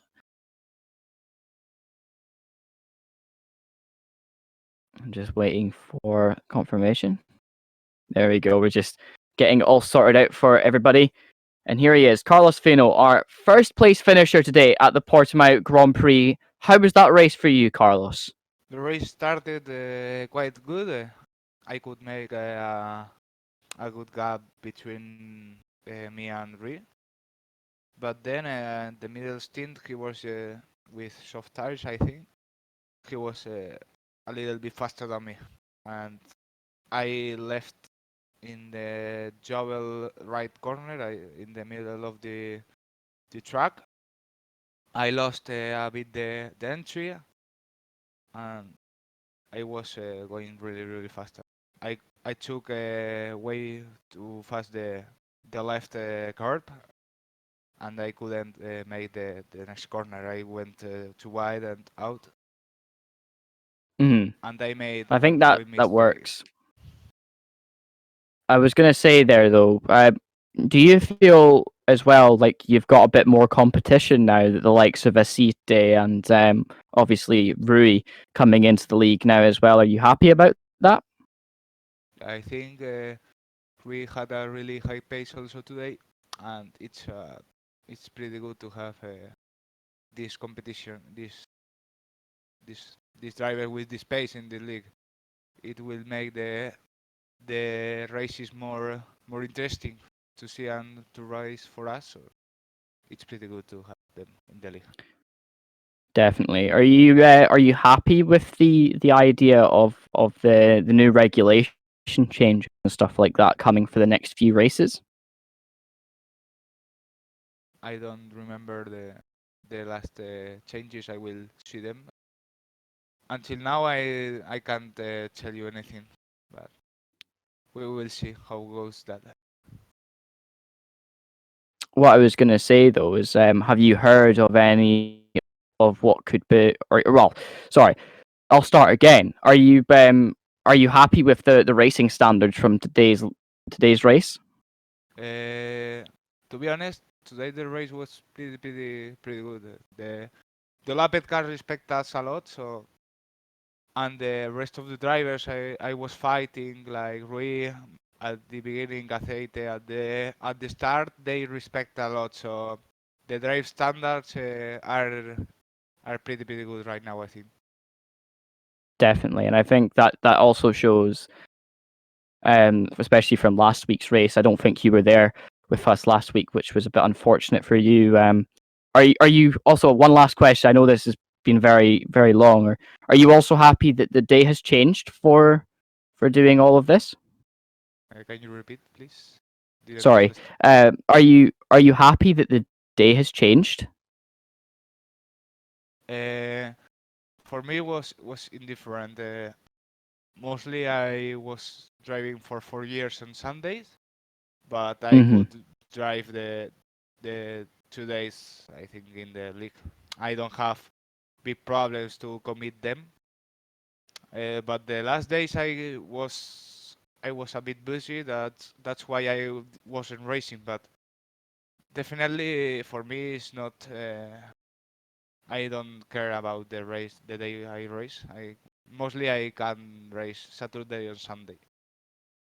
That's excellent. Anyway, thank you very much for joining us in the post-race interview, Thank you and so much. hopefully we see you again next week at the San Marino Grand Prix or Emilia Romagna in Imola, where we're going to have our next race. But anyway, thank you very much for joining us, and we will start going on to reviewing the incidents in the race. Thank you so much. Thank you for joining us, man. That was Carlos. Oh, Baroni Davide is coming in to have a conversation with us, and he can sit and have a look at the incidents as well on track. I just watched I'm watching the touring cars at the moment at the BARC in Silverstone, and one of the Jaguars has just completely set itself alight, which is a shame. So that's very unfortunate for him, and that car is going to be towed off very shortly. So Baroni Davide, welcome to the comms box. How was your race today before we get started? Oh, so this one is actually the first time that I'm actually doing an interview, so nice to meet you. Pleasure to actually speak to you. Well, I would say in person, but on Discord. So nice to meet you guys. No, actually, Yeah, no, it's perfect. it was actually a very entertaining race. I liked the circuit. Myself, I admit, I didn't really practice during the week. So for me, today it was the important thing is participating. But in all honesty, what I actually liked, what I enjoyed most, was actually seeing that after what happened during the past week, climate was more relaxed and everyone had fun. So that's the important thing from my perspective. Yeah, I was actually going to ask you. Obviously, you saw all that stuff ensue over the track over the past, all over the grid over pretty much the past week since the last race. Are you happy with what's been happening, or do you think it's just been, do you think it was a bit unnecessary, the arguments going on in the Discord? No, to be honest, I think that it was necessary. Sometimes it's actually better to actually have an argument and just say what you think. Otherwise, I mean, if nobody actually raises a problem, in the end, there is no actually way to solve it. So we would have just kept doing just the same mistakes all over and over again. Definitely. So, in my opinion, it was a very healthy discussion. So Definitely. So it was cool. I didn't see. I mean, I was lapped twice. This race was not one of my best. But as far as I could see, I mean, I hope that there weren't too many accidents or anything. It was fun. As for myself, I hope next race to be more competitive. So yeah. Definitely. I think as well, you were pretty competitive today in the grand scheme of things. I don't know if did you see any of the incidents that happened on lap 1 and 2 in the race today? I think you were caught up in a bit of it from behind. Yeah, actually, today, if I like to joke around, I basically said, okay, today it's didn't practice too much, so I will just see how things play out. And I saw that I actually thought immediately, as it was a mixture between a fast and a middle fast turn, the first one, that there could be actually some accidents. And immediately, as I actually entered the first turn, I saw that there was a couple of cars that were, well, not upside down, but actually not on track. So myself, I prefer to actually slow down and try to zigzag in the middle. I didn't really see actually who caused the accident, but that actually brings me on to my next point, because we're going to get on a little bit with the show now. So I don't know if Charles is ready in the replay. I'll see if we can make sure, if you want, watch the stream on the Discord and actually have a look at the instant that's going to happen. And I want to see from your point of view who actually made the incident. So Charles, are you ready? I am indeed. So Charles will get the replay up. So this is the start of the race, and we're gonna watch.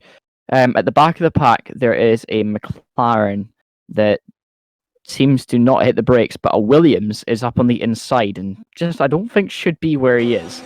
So hopefully we can play it and it's gonna work. There we go. Hang on one We're second. live. the moment of truth. Yeah, the moment of truth. So this here, obviously, you can see you're kind of at the back end there. So watch. So this Ferrari, this is Girassi, and that's the incident that happens. So Girassi backs up into the wall and loses a lot of he damages his rear wing there. So we'll slow it down a little bit from this angle. So we can slow down. So watch there as you see the Williams sneaks up the inside and catches the McLaren. I think the McLaren actually tries to turn in a little bit there and then takes out Girassi. And then I think you end up having to avoid it as well at the back there. You see you're like, oh no, Yeah. I need to go around this car. And Yes. yeah, so that's the incident there that sent Girassi off. I think he spun off again and broke his rear wing. And then that was him out of the race, unfortunately, from him anyway. So we'll see if we can follow on to him. And this is what happened to Girassi. I think it was down, and I think it might have been the next corner, next lap actually, that he spins off the track and just loses the car. I don't know. Is that the number 5 car? Yeah. Yeah, this is Yeah, Girassi. there we go. There we go. Yeah. So if we go back, so he caused contact with himself by cutting up I think that was Jeff in the Williams. So if we watch this go through. So he cuts up Jeff here. Jeff was the inside line, but again, Jeff was part of the incident last time, and he shouldn't have been on the inside line there. He knew he was going to get squeezed. So could we maybe watch it from Jeff's point of view? See where he is at this point? Yeah. So if we watch here without the halo on the car, you can see. So he comes in on the inside, and he actually takes off track there, and that's nothing that actually is Jeff's fault if you view it from that angle. So we slow it down into the corner. So what do you think happens here, Baroni? I mean, you drive these cars. Did he just think that there was a gap forming? In my opinion, actually, even looking at how the race started, I don't know if it was actually Jeff who caused the main accident, but it was definitely a Williams that touched the other one, which touched the McLaren and then collided with the Ferrari. But in my opinion, this one was kind of a too much of a bold maneuver because he was clearly behind. So. Looking also at the new rules, I wouldn't have tried this overtake. When I mean, I can understand because from time to time you actually have the adrenaline. So you see a gap and you say, I just dive into that. But this one was just a mistake in my opinion. Definitely, and I think obviously, with the new rules going to be implemented within the next few weeks, probably, hopefully, before the end of this season, we're going to see the rule changes be implemented just to be a bit more fairer to the drivers and be able to give them a little bit more leniency on incidents, but at the same time being strict when it comes to when there is an incident. So this is actually the thing we were going to talk about. So Jirazai doesn't actually teleport to the pit. He continues to drive around the track. He tries to go full speed and just loses it around every single corner because he has no rear wing. And I think we actually see, as he does the full lap, Carlos Fino ends up nearly getting caught up with him as well. Which, lucky for the Ferrari, he did actually get out of the. Lucky for the Red Bull driver, the Ferrari did get out of his way. But yeah, look, it's just at what point, if you lost your rear wing, would you have just teleported to the pits? But actually, considering that if it were the front wing, maybe I would have tried to go just very, very, very, very slowly, because without the front wing, perhaps when you drive, you can actually still keep it in the track if you don't push on the accelerator, but without the back wing, it's kind of trouble. It actually reminds me, I don't know if you actually recall the accident at Mugello with Marete, where actually had a similar accident. Instead of a rear wing, he had a problem with the front wing, and he actually re-entered. Yeah. And there was an accident afterward. I can't remember whose blame it was, but yeah, it's a bit of a dangerous thing. I'm sorry for Yarazai because it wasn't really his fault for the previous two accidents. So yeah, definitely. As a driver, he was a bit unfortunate. So we probably just tried.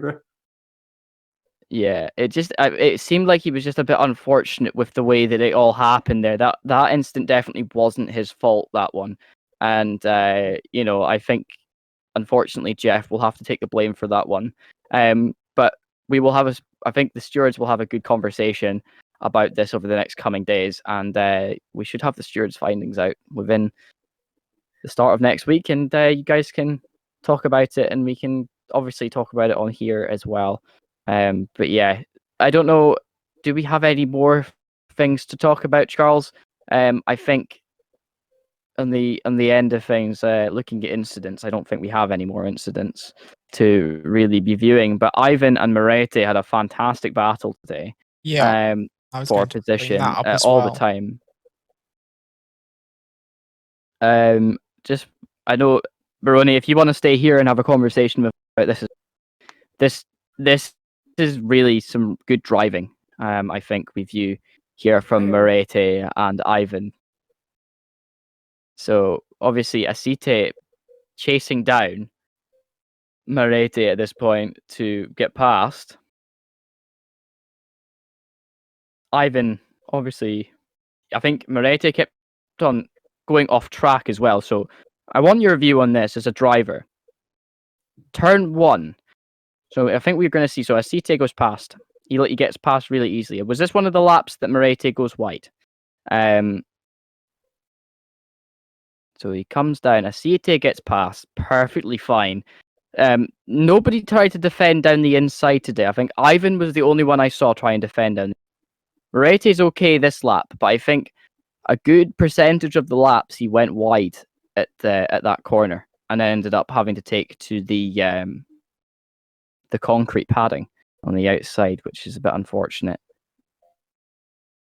Oh, let's see. So he uses all the rumble strip everywhere today. I think he's very good at using the rumble, but he does go wide on quite a lot of the corners. I don't know. Could we maybe try and see if we can find a point where he does go wide?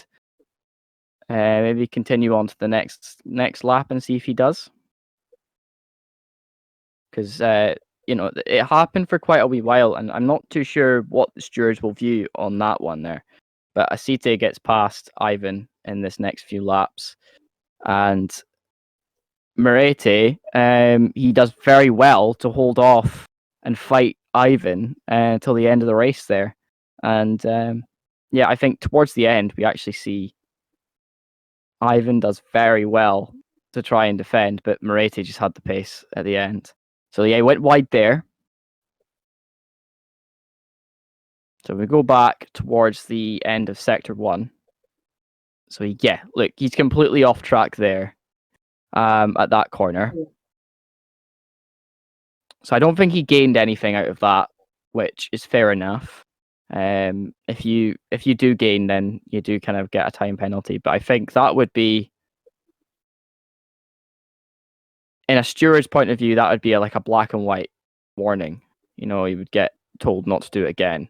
But he continues here. He went wide at that corner quite a lot. And coming down here, I wonder if he goes wide here. No, he didn't that time. But he's done it for quite a considerable amount of time, especially when battling with Ivan. I don't think he gained positions out of it, but we'll see it. From what I could actually The see, reason we're apologies. hopefully he goes wide at some point, so I don't sound like an idiot. But we did see him go wide past there into Sector 1. Goes wide there. Go back if you can, Charles.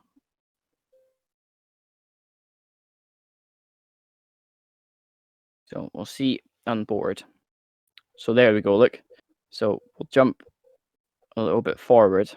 So he comes up towards this corner, and let's see how much he goes fully off track there. Yeah. So slow it right down, and you see, look, he's a good meter off the track at that point. Yep. So he manages to keep the car going. But he's well off track. What do you think about that? Is that okay, or? Well, actually, during the race, even during qualify and warm up, I tried to actually drive with my car, to touch the curbs with the wheels, and I actually found that they were pretty slippery, and every time that I did, it was basically an accident. So I tried to avoid it. Definitely. I don't We know really that they're think quite slippy there.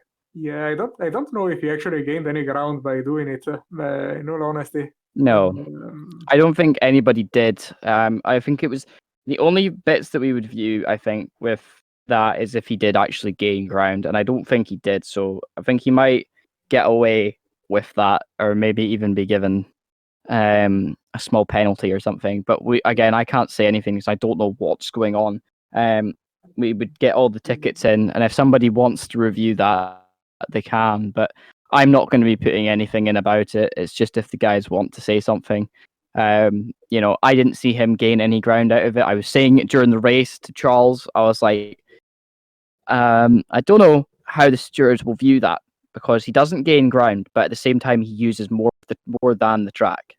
So it'll be interesting to see how the stewards view it. But definitely, I don't know if we've got any more stuff to view, Charles. But as far as I'm concerned, I think that's everything I have to say. But we have another battle with Ivan and Morete on the final lap. I was going to jump yes, to. this is the point. So I remember rightly, this was the battle to get the position at the end here. So Morete gains a lot of ground here.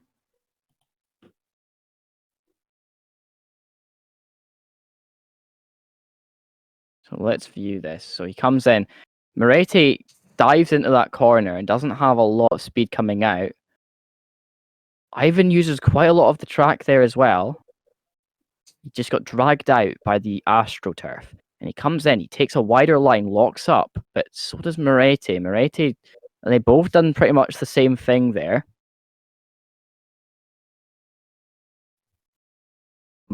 Both guys getting really wide through there, and then Ivan just unfortunately sends it off the track. They're both pushing the limits, I think, there as well. I mean, what do you think actually happened there, Baroni? They probably, in a heated battle, they probably overdid it. As I was saying before, those curves are a bit strange, also because there were situations I noticed. So, for example, if you touch the curbs only with the left wheels, you can basically get away with it. But for example, so if you see the image right now, if you have a car which is basically stuck with basically centered on the curb, you can't really turn the wheel anymore, and you just go straight until the curb finishes. So this is probably what caused Ivan to end up in the gravel. Yeah, that's Definitely, I think- that's a common thing with such high speed cars as Formula One. If you essentially straddle the curb, especially that corner, because you're constantly They're so turning, low. and because the brake bias of the cars are 50-50 or even perhaps towards the front, if you brake and you get on top of the curb, so two wheels either side of the curb, then you can't turn. Even if you're full lock, you're not turning and making that corner. You're just going to keep going in a straight line.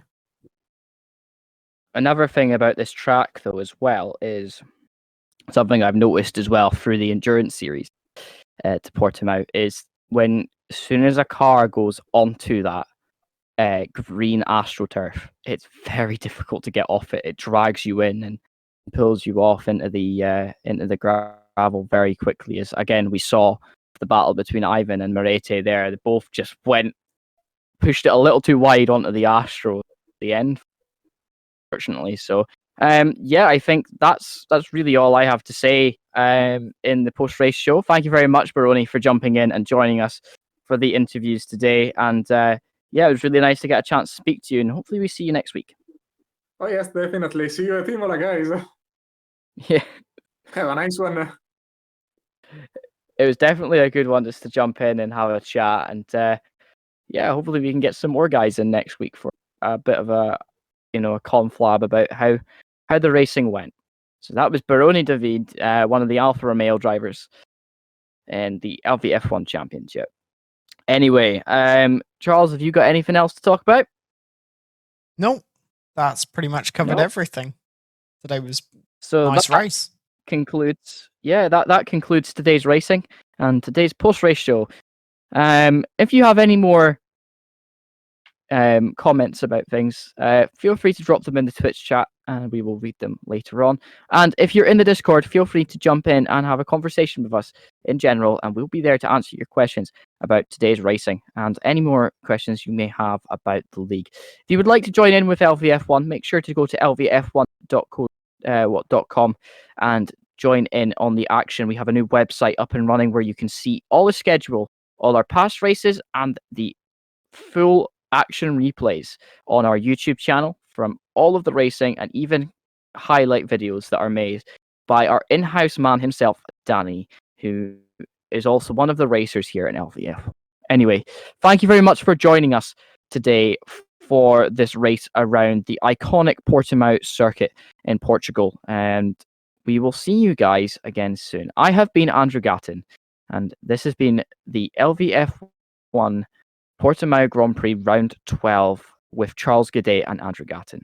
See you next time.